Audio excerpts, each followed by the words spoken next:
This is an important project for the Westbank. It's for Jefferson Parish. This project will improve the landscape for the entire Westbank Expressway from Avondale all the way to Terry Parkway. This project has one simple goal, is to improve the quality of life on the Westbank. Underneath the expressway, we have an issue with litter. We have an issue with the homeless. We have to change the culture and address those two issues. The only way it can happen is with everybody buying in.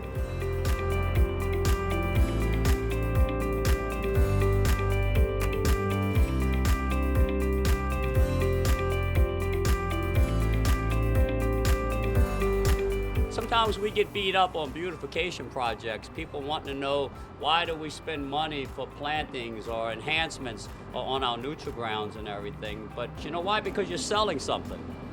Well, that's what we're trying to do with this project here today. We're trying to sell a quality of life and a better place to live here in Jefferson Parish, and especially on the Westbank. It doesn't take much for you to look around of this 8 miles and say that you've ever been proud what was here, because I don't think any of us have.